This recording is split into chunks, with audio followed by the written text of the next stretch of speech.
This week on Jersey Matters, the Republican legislators ignore a vaccine mandate, leading to a state house showdown. We'll talk with one of the leaders of the revolt, Assemblyman Brian Bergen. Do masks violate the First Amendment rights of children? It's a New Jersey case that could go to the Supreme Court. We'll talk with lead attorney Bruce Afrin. Having a difficult time reading the exit signs on the Garden State Parkway? You're not alone. Jersey Matters investigates. And we'll visit with the creator of one of the best free Christmas lights displays in New Jersey.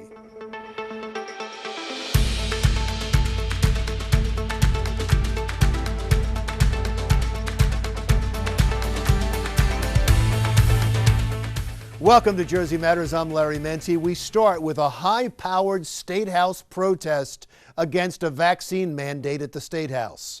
I spoke with one of the leaders of the Republican revolt, Assemblyman Brian Bergen from the 25th Legislative District, which represents parts of Somerset and Morris counties. Thanks for joining us. Good to see you as always. You've been getting a lot of media coverage recently because of what they're calling a standoff at the State House. You were going against the vaccine mandate that was put on you and the other legislators at the State House. I want to go through some of what I read. You were called a liar.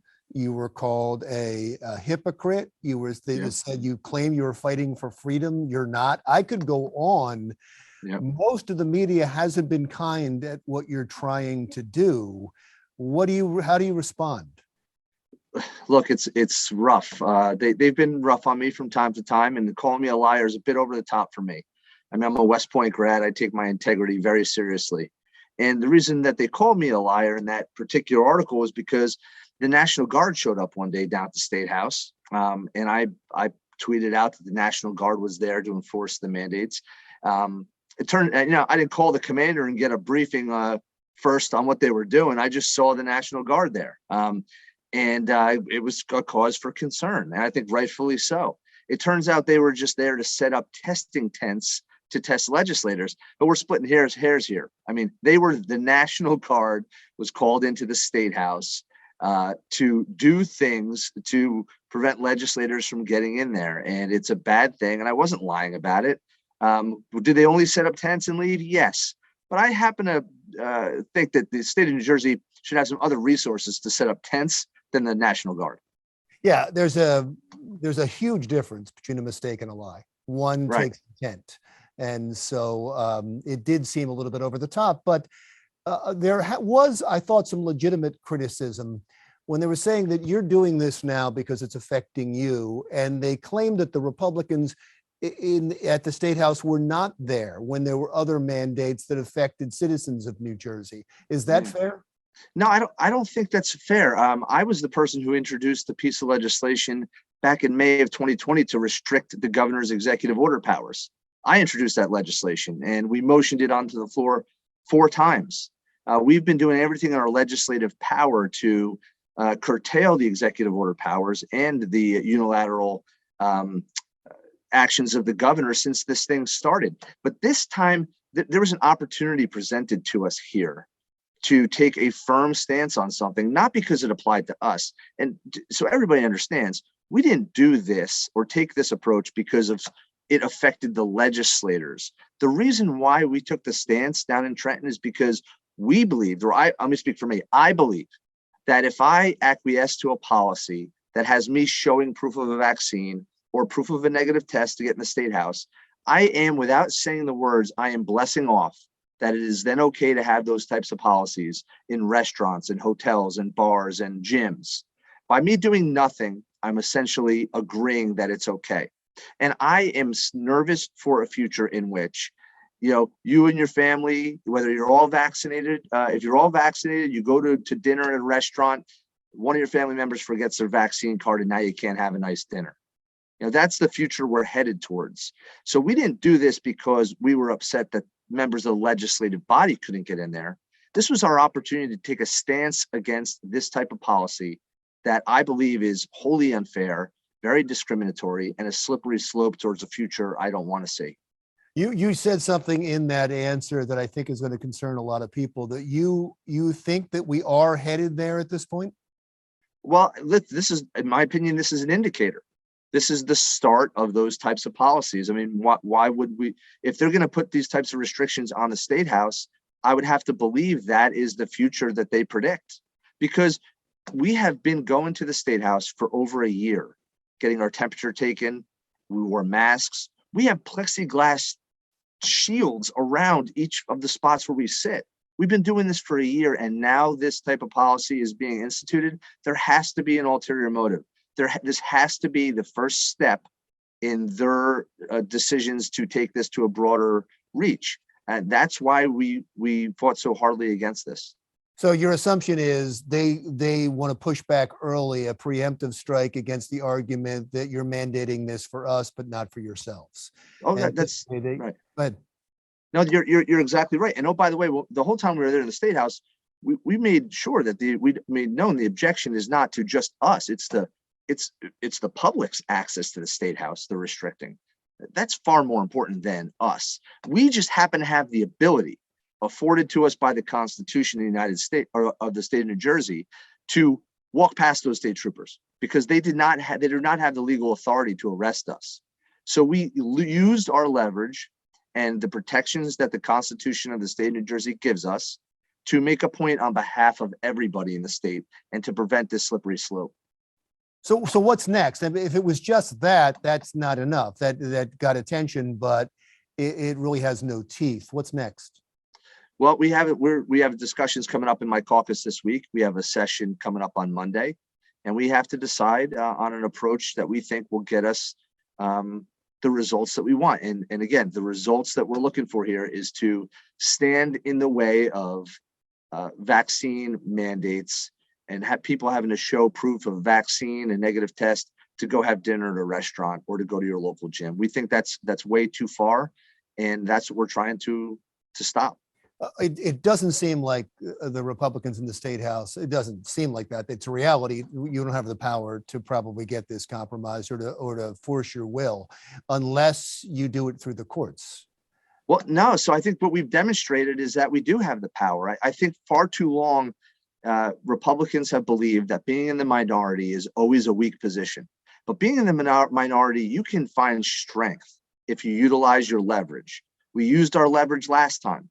Our leverage there was we could walk around the state troopers with the protection of the Constitution and take our seats and take a stand. There's other ways to utilize leverage. There are ways to be disruptive, that speak on every bill, cause sessions to go longer. And I think we're going to do that. And I think that the Democrats now have realized that we are fed up. And this whole notion they have of we're the majority and we will steamroll you at will and you will comply with us is not going to be what we accept any longer. And where we find leverage, we will use it. So I hope there's some compromise, because none of us want people to be in danger. None of us want to even go through this. We want to go there, do our jobs, debate on the floor, and come up with good legislation. So we don't want this. I don't want this. But in the absence of compromise, in the absence of us coming to the table and getting things done that make sense, we will push back in every way we can. Well, we'll all be watching. Thank you so much for spending some time with us today. Thank you, sir. I had a great time. Republican Assemblyman Brian Bergen. Next on Jersey Matters, one loss in federal court, but the legal fight against the mask mandate in New Jersey schools continues. We'll talk with attorney Bruce Afrin next.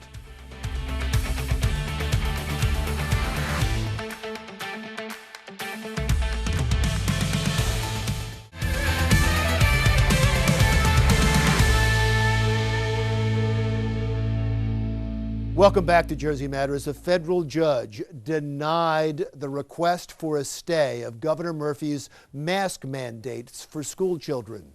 But the fight continues and may end up in the United States Supreme Court.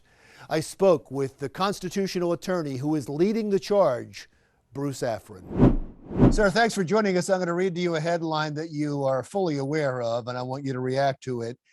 A federal judge, U.S. District Judge Kevin McNally, has ruled that requiring children to wear masks in school does not violate the First Amendment, nor is it discriminatory. So I'm sure you reacted to that after the hearing, or after he issued the ruling. Let's hear your reaction now. Sure, Larry. It's not exactly what he said. He was making a preliminary ruling saying that at this stage, he can't issue an injunction before a trial because he thinks that based on the evidence he has right now, the governor didn't go further than is necessary to protect health. But what Judge McNulty did say is very significant. He said there are First Amendment implications caused by this order as to children and teachers. And he refused to accept the state's argument that the First Amendment rights of children are not violated. What he said was that despite that, the order might not go too far beyond minimally what the governor has to do. And that's where we disagree with the judge. We think clearly there have been no alternatives explored. The governor is simply burdening children for months on end, 2 years actually, whereas no one else in the state is subject to any of these rules. 100 young people can gather in a bar, college-age kids, not vaccinated, sitting on top of each other for hours on end, and that's fine. But 20 kids in a classroom all day long have to be masked months on end. And this is where we think Judge McNulty is incorrect. Well, this was a public radio news item. I'm shocked that media story I found on the internet was not correct. But he did not make a ruling, is what you're saying. He did not make a ruling that it didn't violate the First Amendment. That's correct. In fact, he said it does violate First Amendment rights, but the governor's order at this stage can't be said to have gone too far in terms of protecting health. He's balancing, but it's a preliminary ruling. There's still going to be a trial. And we've now taken an appeal to the U.S. Court of Appeals, which will start the case all over again. They will hear the thing from the beginning. And we think we can get a ruling probably in about 30 days. Okay, it was a little confusing what you said right there. You said there's still going to be a hearing, that this was preliminary, but I'm going to appeal it. Yes, you can appeal it. I'm sorry, Larry, yes. In federal court, you can have a trial, but you can also appeal the denial of an injunction. Okay. So we're going to do that now. We're going to ask the Third Circuit Court of Appeals to give us a ruling. Probably that will bring the matter to an end one way or the other, unless the Supreme Court gets involved. I thought from the beginning, and we talked before about this, and I thought from the beginning that you had an interesting argument. I hadn't heard that legal argument yet, that it was a constitutional violation of the First Amendment.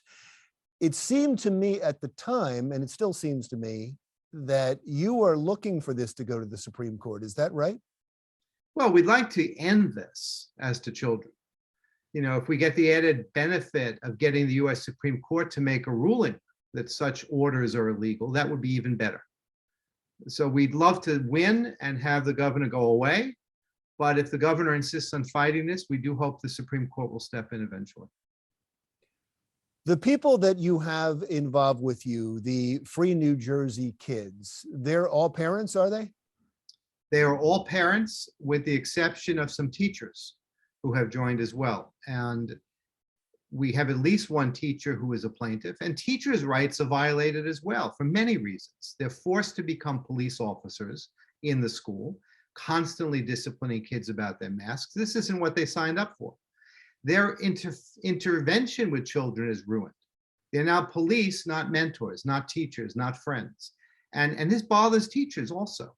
And Larry, it's interesting what you say, you hadn't heard about the First Amendment connection before.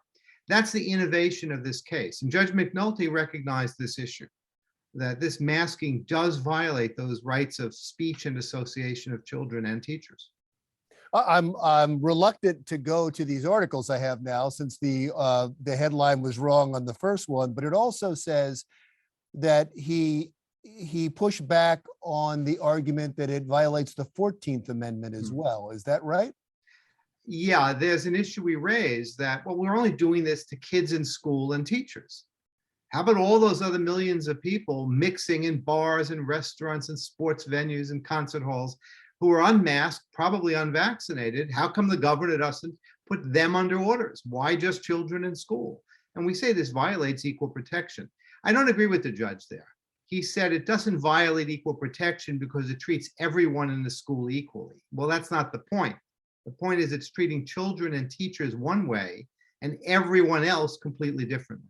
And that's where we think the constitutional violation lies. There's no reason that children and teachers need special protection and nobody else in the state. We think the governor really did this for political reasons, to buy off heat from the teachers union. Look, my dad's been a teacher his whole life. He's gone now, but he was a teacher for 40 years. I respect the union, but the union can't interfere with the rights of children. And we think the governor did this for those reasons. And frankly, he's now dug a rabbit hole for himself that he can't get out of. No, it's a fascinating case. And I'm wondering if you've heard from attorneys in other states. We have heard from some attorneys, not as many as you think, because frankly, most states are not doing this. It's really a few eastern states and California that are pushing these onerous rules.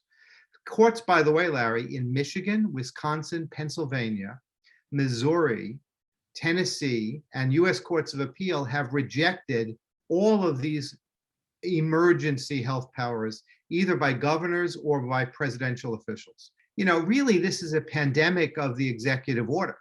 We've seen a total erosion of any basic lawmaking process with these gubernatorial orders, thousands of them around the country, all dealing with COVID.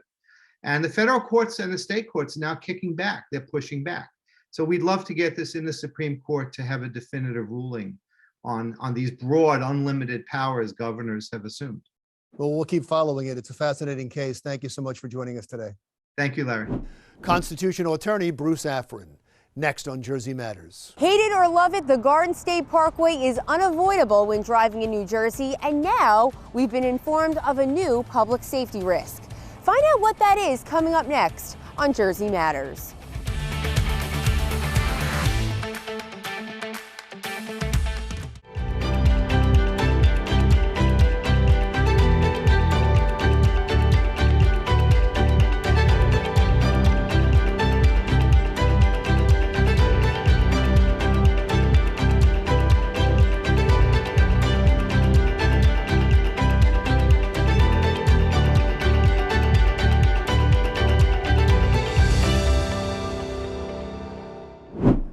Welcome back. The signs on New Jersey's highways can be difficult to see at night, and it's not supposed to be that way. Jersey Matters' Kimberly Kravitz investigates the problem. Kimberly. Here's a fact you may not know. The Garden State Parkway was the first road in the nation to use exit numbers based on the mile marker the exit was at. And now, of course, this is standard around the country. But the more people that we speak to in New Jersey say that they have difficulty reading these signs at night. And we wanted to get to the bottom of why that is. South Jersey, horrible. You know, as you get off, if you take like 195 down there or what is it, 130, I mean, signage is unbearable. Raymond drives for Uber and Lyft full-time and complains that the signs on many New Jersey roads are not visible at night. Right, sometimes, especially when it's damp out, it looks like that there's like almost like an ice covering on them, and you really can't see half the sign. This is something that it's a public safety issue. It absolutely is, you know, and I always thought about it. I said, you know, the state's not going to change the signs, way too much money. They'll probably tax us or add tolls or whatever, so you can't do that. And my thought was, you know, with solar lighting, would that be cheaper than regular lighting? Just put up a sign with a solar panel just to light the sign? Specifically in Galloway Township, there have been many complaints about sign visibility that have resulted in accidents. The seniors, Galloway's got a huge senior community, and for a site at night, it's pretty difficult for people to see what's going on for entrance. And there's several exits in Galloway Township. Exit 41 on the Garden State Parkway is specifically challenging for anyone that misses a turn. So when people make the wrong exit, it could be a really big problem to try to get back on the Garden State Parkway. And one of the concerns is they just spent, you know, hundreds of millions of dollars to do improvement and add another lane to the Garden State Parkway. So this was a several-year project. So for it to be the way it is now. We were asked the questions and we found out some answers. It turns out that here at the Garden State Highway Company, located in Vineland, New Jersey, is the place that manufactures the highway signs themselves. They have a Type 11 reflector sheeting, which is manufactured by 3M. And the idea of the Type 11 sheeting is because of the tractor trailer trucks today, you know, the vision for the roadway and the lights with the new LEDs and stuff like that. The technology for the LED lights, the Type 11 sheeting allows that retroreflectivity from a driver standpoint. It allows that reflectivity on the higher signs to bounce back at the drivers.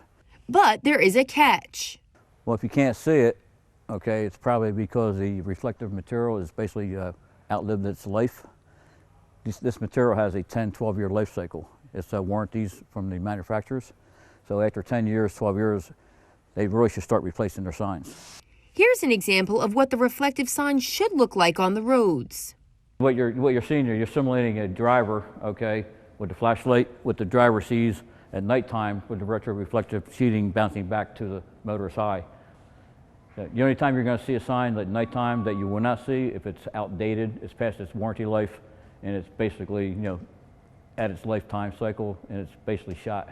How often is the Turnpike changing them up? Well, they've been putting out contracts recently. Okay, they've been basically keeping up with their signs and upgrading them. Back, I think it was 2015, 16, we just did the 6 to 9 widening project. Robert's son, Robert Green Jr., tells us that there are very strict guidelines to be followed. We go by what we call our Bible is the MUTCD, but even on top of that, there's states and county specs that we have to adhere to. We have to meet the certain retroreflective sheeting specifications.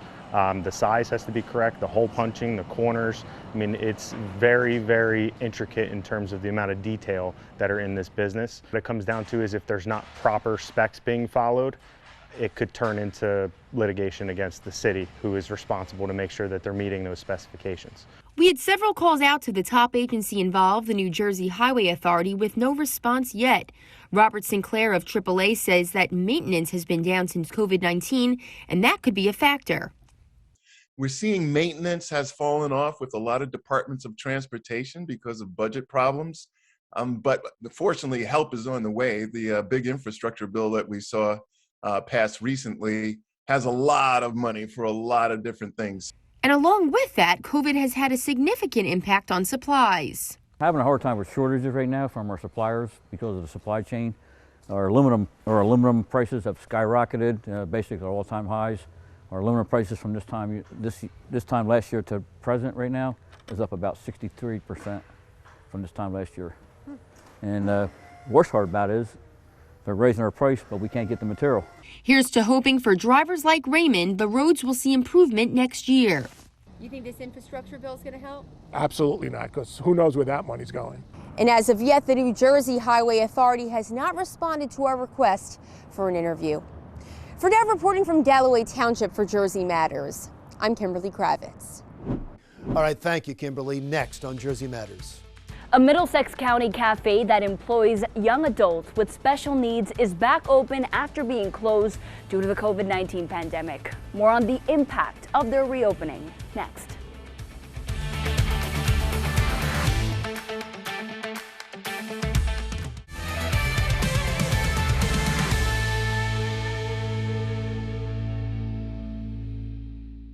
Welcome back to Jersey Matters. I'm Larry Menti. A cafe in Middlesex County that offers jobs to young adults with special needs is now back open after having to close for several months because of the pandemic. Our Jennifer Marin visited the cafe and explains why their reopening is so important. Jennifer. Larry, the young adults here at Mayor Max learn everything from cooking on a grill to then coming over and waiting on tables. And the staff here tells me that this is all in an effort to prepare them for the outside world. Inside the Cypress Recreation Center in Woodbridge is a cafe serving a big purpose. The kids work here as cooks. They work as servers, they work as cleaners. Mayor Max Cafe, which is named after Woodbridge Mayor John McCormick, opened back in 2019 with the goal of teaching job skills to young adults with special needs. This is just so important for them to have something that's theirs. It's their job. It's maybe 10 or 20 hours a week, but it's their job. And they love it, and they identify with it, and they tell everybody about it, and their family's proud of them, and it's just a wonderful thing to be able to do for them. The program is a joint partnership between the Board of Education and Woodbridge Township. The young adults can work here from the time they're 18 until they're 21 years old. 20-year-old Maria Abner says she's grateful for the opportunity. I like serving and cooking. Shortly after opening, the cafe was shut down due to COVID-19. The mayor says it was a difficult period for the new employees. That's a problem for their mental and emotional and physical development when everything's just cut off and for a long time. So they're all kind of starting over now. Mark Lodato is the executive chef at Mayor Max. We teach them from the beginning, from washing dishes to cooking food, just everything. It's amazing how fast they pick everything up, and they're willing to jump in. They're always willing to learn. The enthusiasm is there, and that's very rewarding as a chef to see that somebody wants to learn more stuff. That's the whole point of being a chef, is to pass on knowledge. And these kids, I gotta say, are unbelievable. And the customers agree. So I try to get here as much as I can. You know what? You get a really, really good meal at a good price, and you can't beat the staff here. You know, they're dedicated, and it just makes you feel good knowing that you're contributing to them. Lillian Chavez has been with the cafe since the beginning. She runs the day-to-day operations and has a personal connection to their mission. I have an autistic son, so I know how to lead these children, show them how to do things. Chavez says she's seen firsthand through her son's struggles how difficult it can be to find a job if you have special needs, and has this message for employers. Give them a chance. Never say no, because you really don't know until you work with a child. I mean, they do very good. I never have a problem them saying, no, I'm not going to do this, because they really want to learn. 19-year-old Sean McBurney says he'd love to continue working in the food industry after he finishes the program. I always do a hard work and earn a lot of money. The young adults are paid for their work, and when they turn 22, they can apply to join the Our House program, which is right next door and continues to teach them job and everyday life skills, as well as providing recreational activities. Now, if you'd like to stop by for a meal, Mayor Max is open Monday through Friday from 10 a.m. to 2 p.m. For now, reporting in Woodbridge for Jersey Matters, I'm Jennifer Merrick.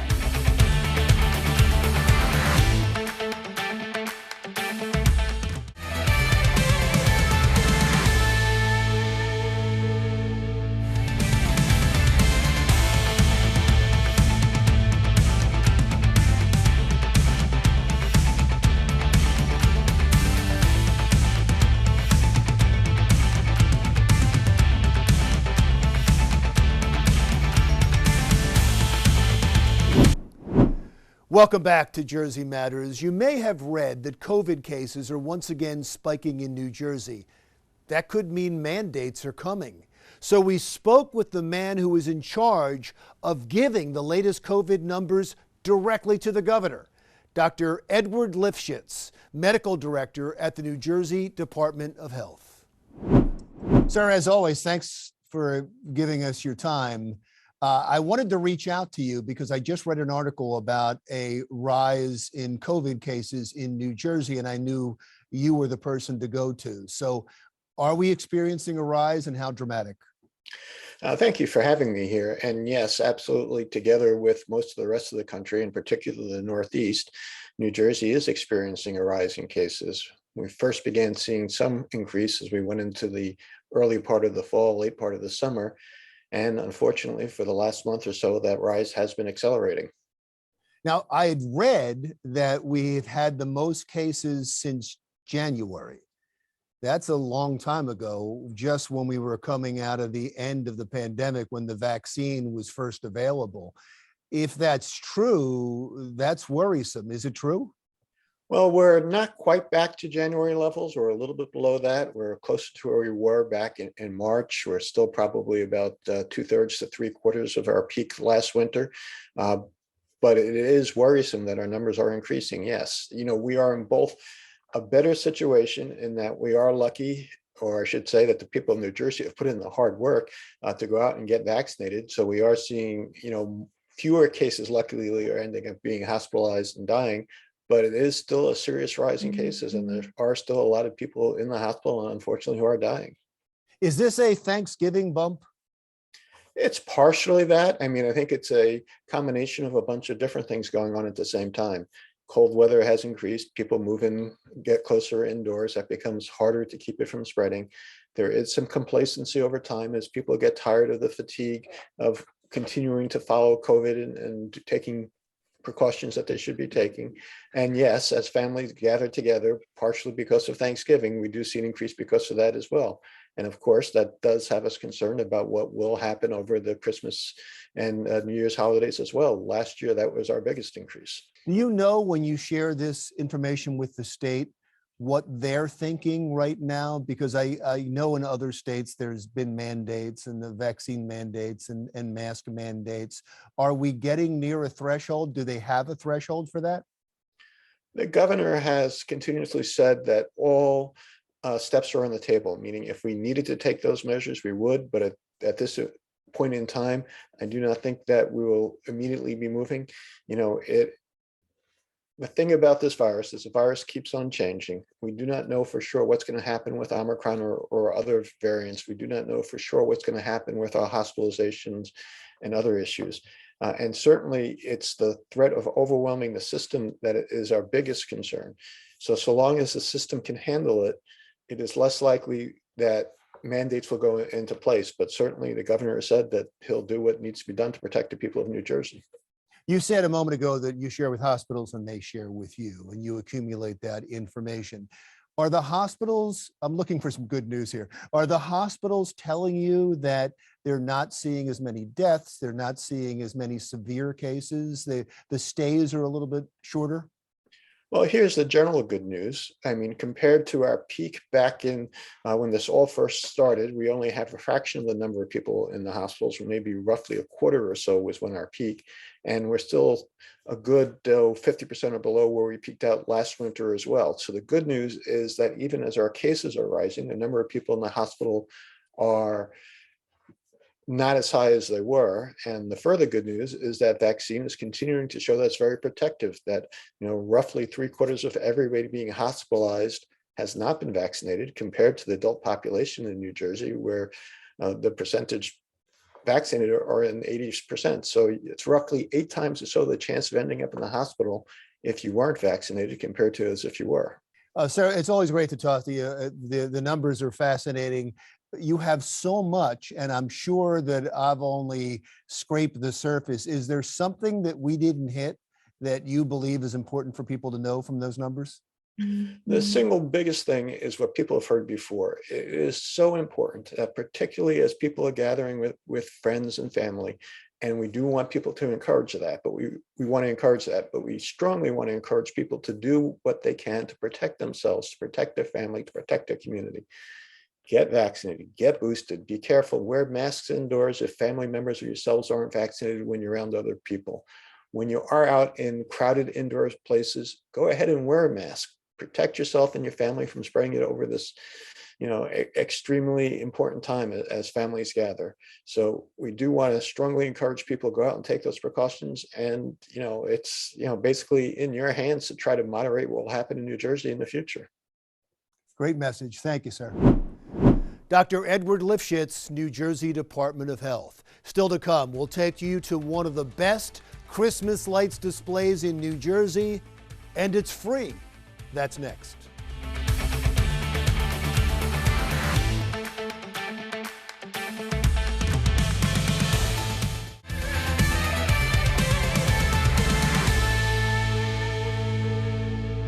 Welcome back to Jersey Matters. I'm Larry Menti. It started out as just putting up Christmas tree lights every year, but then it grew bigger and bigger and bigger, and now it's one of the best Christmas lights displays in New Jersey, and it's free.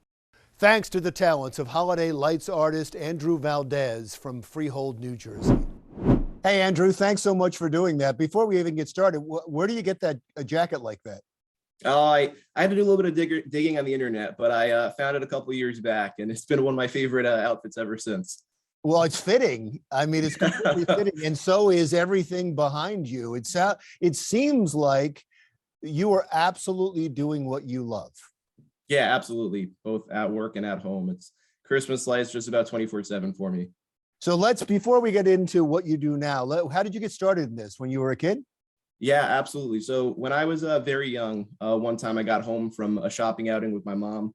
My dad had been tasked with putting up the lights that year, and it was like one strand of lights thrown in a bush kind of haphazardly. I was pretty embarrassed by it. My mom was like, okay, no, we'll put up some more. So we started doing it together, putting up a little bit more every year. And then eventually she was like, all right, you're getting a little bit too crazy for me. So I just took it and kept running with it. But then you made a career out of this. Yeah, absolutely. So I've always been passionate about theme parks ever since I was young. The Disney parks kind of sparked my interest. And once I realized I could work in that field, it kind of became the only thing I ever wanted to do.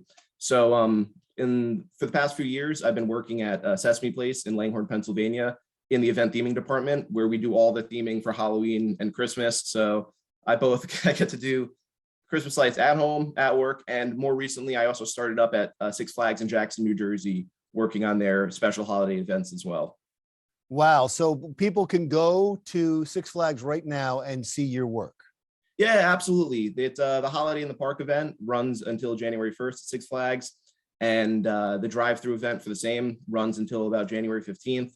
And it's amazing. The whole park is done up. It's a crazy amount of people to pull it all off. But one of my main focuses there was doing work on this 55-foot tall tree in the center of the park that's completely pixel mapped with lights, playing different videos and songs, and it's a whole beautiful event that's been put on. All right, so that's what you do for a living, which means that there's no competition on your block then for who has. Yeah, for a while there are people who try to keep up a little bit, I'd say, but everyone is very supportive of it in the neighborhood, and I'm always having the neighbors walk up and they're like, "Oh man, this is amazing! Hey, like, you want to do our house one year?" And I'm like, "Man, if I could find the time, I'd love to." But it takes me every hour of every day to finish what I do in my own home.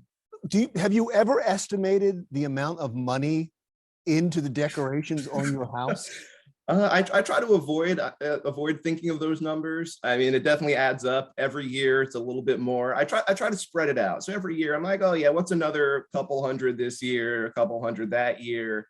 But yeah, it's definitely been quite the investment, but it's well worth it. Andrew, do you charge people to come and see your house? Oh, no, it's completely free of charge. Always has been and always will be. The look on the face of all the children and adults alike make it well worth it. I have considered getting a Toys for Tots bin at some point. I haven't just yet, but people have often asked if they could contribute in some way or donate. And I mean, like I said, it's the joy I bring to people is more than enough for me, and I'd like to be able to contribute to the community in some way moving forward. Can people come and see your house? Yeah, absolutely. I live in Freehold, New Jersey. My address is 7 St. John's Drive, zip code 07728. I have a few pages on social media as well. On Instagram, we are Valdez Family Christmas Lights, and the same on Facebook as well. So we're always posting our hours, and if weather were to cut our display short, which hasn't happened yet this year, we'd post about that. But yeah, we're very open to the public. We run every single night of the week from 5:30 to 11 p.m. And I actually have a radio station. It's 107.7. So you can pull up, have the heat on in your car, and you can listen to the whole show without even opening your windows. Oh, so it is all choreographed to music, right? Absolutely, yes. I have several songs playing and a little intro video, and it's all completely choreographed and synchronized with music. And as a matter of fact, and we want to set this up, we sent you the Jersey Matters theme song, and you were kind enough to choreograph it. And so as we end this interview, we're going to end this segment with your house choreographed to the Jersey Matters theme song. Thank you so much for joining us today. And I hope that people come to see your house, and thank you you have joy over your left shoulder. Thank you for bringing a little bit of joy this Christmas.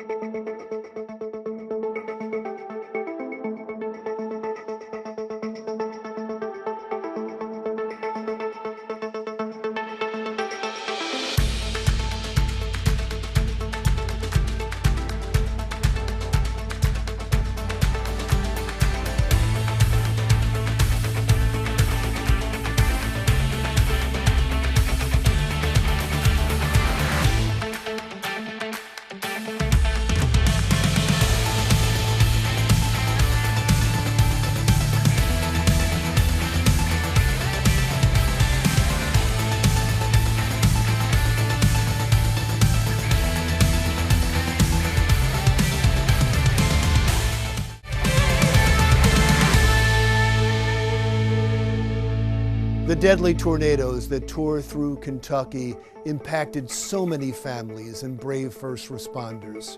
Here in New Jersey, organizations like the Red Cross and police departments are on the move to assist in the recovery and relief efforts following those tornadoes. You can donate to the tornado relief effort online at redcross.org.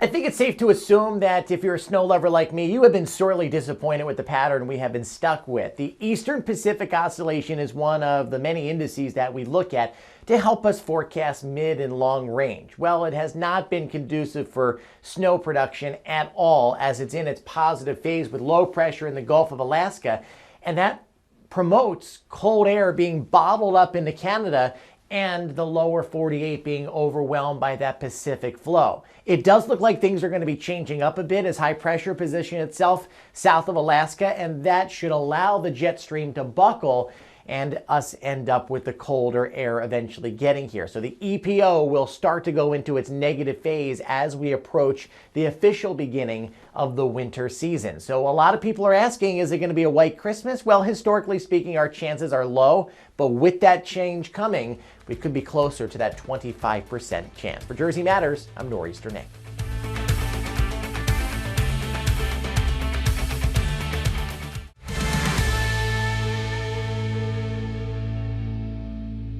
The nation is using every weapon at its disposal to end COVID-19 and the pandemic that has claimed over 800,000 lives. But there is also another nagging epidemic in America that is not getting enough attention anymore, even though it's claiming more and more people every day. The opioid crisis only worsened during the COVID-19 pandemic. There have already been over 100,000 opioid deaths in America in 2021. That is the most opioid deaths since the addiction epidemic began. 2021 was up over 30% over 2020, which also set a record to show you this epidemic is growing exponentially. More than 760,000 Americans have died from an opioid overdose since 1999. A couple of years ago, there were a slew of laws enacted in states across America to deal with the opioid epidemic. The federal government spent billions and billions of dollars on new treatments and initiatives. The media attention was intense. There were headlines in newspapers across the country every single day. And local television stations had special reports and town halls seeking a solution. And then COVID arrived, and all of the opioid coverage and caring went away. The crisis didn't go away. In fact, it got worse, with dozens of people dying from overdoses every day. No, it didn't go away. We just stopped caring when the media stopped covering it. But these people, they can never stop caring about it. These are the mothers and fathers of the victims of the opioid crisis, and recently they went to Washington from across the country to demand justice. If this is the first time you're hearing about the protest in Washington, that's because it got very little media coverage. What also got very little coverage is that the Justice Department is facing increasing pressure and a deadline of next year to criminally prosecute the Sackler family for starting and profiting from the opioid crisis. In case you don't know who they are, the Sackler family is America's most hated family. The Sackler family owned the Purdue Pharmaceutical Company, the company that created, produced, and introduced OxyContin to America in 1995. It was the first opioid pill for pain. Purdue then either bought off or threatened America's doctors, government officials, and pharmacies to push and overprescribe OxyContin to patients. They also falsified studies to show that OxyContin wasn't addictive. The DOJ investigation just took too long. It took well over a decade to prove all of this, and during that time, hundreds of thousands died, and Purdue profited to the tune of $30 billion. An investigation that was brilliantly described and portrayed in the book Dope Sick, which was also a Hulu streaming series. A sales rep from Purdue Pharma told me that they had a new drug that was very effective in combating pain. Pain was becoming a big buzzword at the time. There was a nationwide movement to rethink the treatment of pain. Did Purdue Pharma spearhead this campaign? I believe they did. I don't know if it was them in particular, but their sales reps brought it up repeatedly. The sales rep said the drug was different because it was basically non-addictive. Had you ever heard of a non-addictive opioid? No, sir, I had not. And did he tell you what percentage of patients became addicted? That was the key to the whole sales pitch. He said less than 1% became addicted. I urge you to watch the Hulu limited series, and when you do, you'll understand why the Sackler family is so hated and why they should be in jail.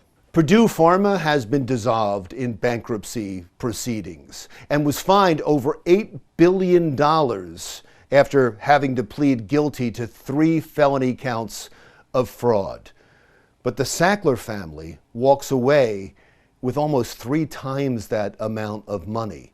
And most importantly, in negotiations, they got protection from any civil lawsuits. But they did not get protection from further criminal prosecution. And Beth Macy, the author of Dope Sick, thinks they should be in prison today. What crime can you name in the nation that has killed more people and has left fewer families touched? We now have a third of American families have experienced opioid addiction and the overdose crisis. People have done time in prison for selling marijuana, and yet a family of the nation's most deadly drug pushers are rich, happy, and free after profiting from the deaths of over 500,000 people.